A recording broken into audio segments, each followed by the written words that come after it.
Hello friends, welcome to my YouTube channel. My name is Harjeet Kaur. हम कर रहे थे लूसेंट जीके और उसमें हमने इंडियन पॉलिटी का पार्ट स्टार्ट किया हुआ है और हमारा आज का टॉपिक है union and its territories. Okay, आगे बढ़ने से पहले वीडियो को लाइक कर देना, शेयर कर देना और चैनल को सब्सक्राइब कर देना। Now let's start with article 1। ठीक है, आर्टिकल 1 में क्या लिखा हुआ है? Sorry, India that is Bharat shall be a union of states. मतलब कि इंडिया और भारत दोनों वर्ड्स हमारे कॉन्स्टिट्यूशन में मेंशन है। ठीक है, तो एग्जाम में कई बार पूछ लेते हैं कि भारत वर्ड हमारे कॉन्स्टिट्यूशन में मेंशन है या नहीं है, तो आंसर है yes, it is mention in our constitution in article 1। ठीक है, तो India that is Bharat shall be a union of states. ठीक है, इंडिया स्टेट्स को मिला के बना हुआ है। ठीक है, और टेरिटरी ऑफ इंडिया में कौन कौन सी चीज़ें आती है? उसमें आती है टेरिटरी ऑफ स्टेट्स, सारी स्टेट्स की जो भी टेरिटरी है वो सारी आ जाती है। Union territory specified in first schedule, first schedule में जितनी भी यूनियन टेरिटरीज आती है वो सारी टेरिटरी ऑफ इंडिया में आएगी। और अदर टेरिटरीज एज में बी एक्वायर्ड, और जो भी हमारी टेरिटरीज इंडिया ने एक्वायर कर रखी है वो भी टेरिटरी ऑफ इंडिया में ही आएगी। ठीक है, तो आर्टिकल 1 क्या डिस्क्राइब करता है? India as a union of states. ठीक है, इंडिया यूनियन ऑफ स्टेट्स, सारी स्टेट्स को मिलके बना हुआ है, not as a federation of states. ठीक है, इंडिया फेडरेशन ऑफ स्टेट्स नहीं है, बल्कि इंडिया क्या है? यूनियन ऑफ स्टेट्स है। ठीक है, स्टेट्स को मिला के बना हुआ है। ठीक है, union of India is not the result of an agreement, कोई किसी एग्रीमेंट से नहीं बना हुआ। ठीक है, किसी भी स्टेट के साथ कोई एग्रीमेंट नहीं है। ठीक है, कोई स्टेट अगर चाहे तो वो इंडिया से अलग नहीं हो सकती। ठीक है, स्टेट के पास ये राइट नहीं है कि वो इंडिया से अलग हो जाए। ठीक है, तो फेडरेशन को हम क्या बोलते हैं? जो इंडियन फेडरेशन है उसको हम बोलते हैं union of states.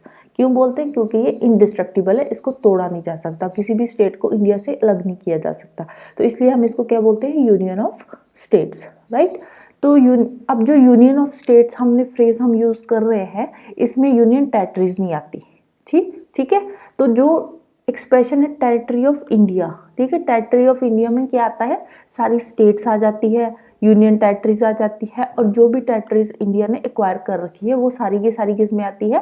Territory of India में। ठीक है, यूनियन ऑफ स्टेट्स में यूनियन टेरिटरी नहीं आएगी।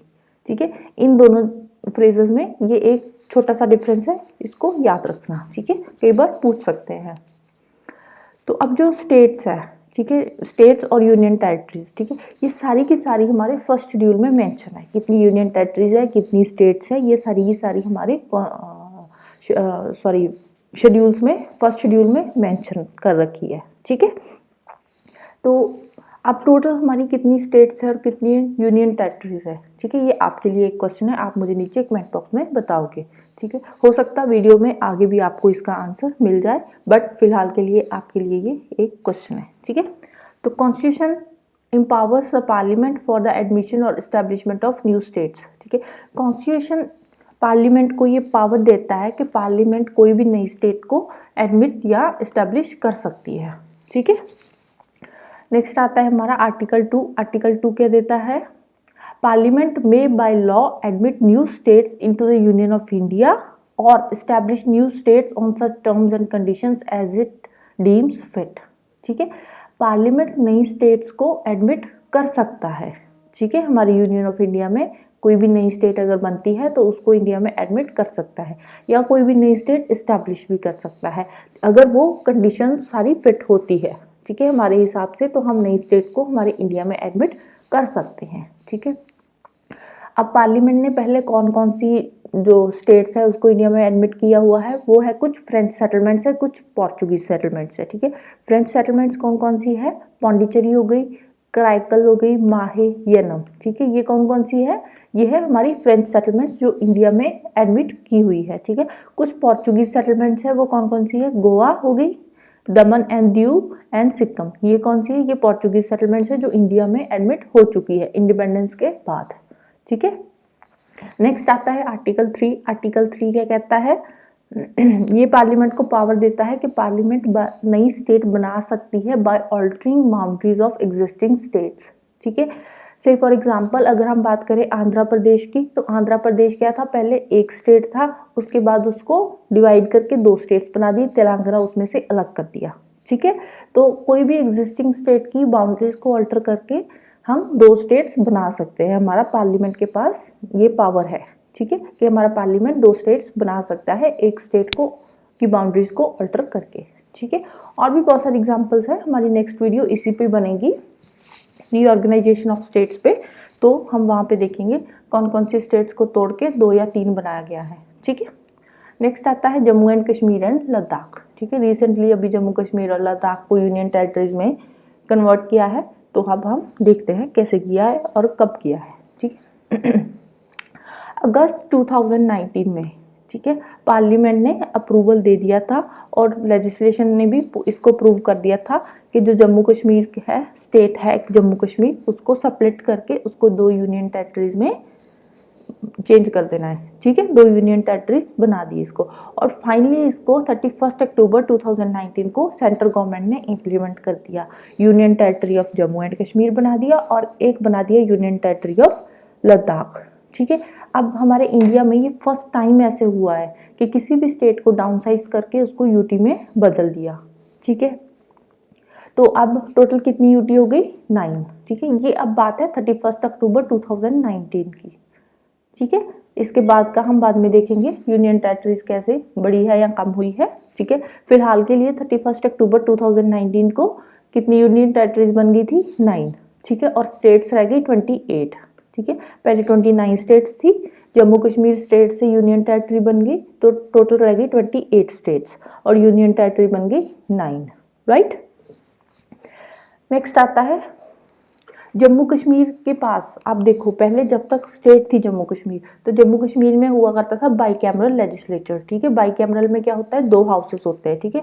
तो जम्मू कश्मीर में भी 2 हाउसेस हुआ करते थे, ठीक है, अपर हाउस लोअर हाउस, ठीक है। कौन कौन से थे? अपर हाउस होता है लेजिस्लेटिव काउंसिल और लोअर हाउस था लेजिस्लेटिव असेंबली, ठीक है। जम्मू कश्मीर में दोनों थे। और यूनियन टेरिटरी बनने के बाद अब इन्होंने क्या किया? लेजिस्लेटिव असेंबली तो एज इट इज़ रहने दी, ठीक है, बट जो लेजिस्लेटिव काउंसिल थी उसको अबॉलिश कर दिया, ठीक है।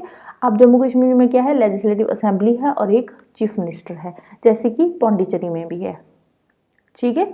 तो अब आपके लिए एक क्वेश्चन और है, ऐसी कौन सी और यूनियन टेरिटरीज है, ठीक है, apart from Jammu Kashmir and Pondicherry, ठीक है, कौन सी ऐसी यूटी है जिसमें चीफ मिनिस्टर भी है और लेजिस्लेटिव असेंबली भी है? बहुत ईजी सा क्वेश्चन है, तो आप मुझे इसका आंसर कमेंट बॉक्स में बताओगे, ठीक है।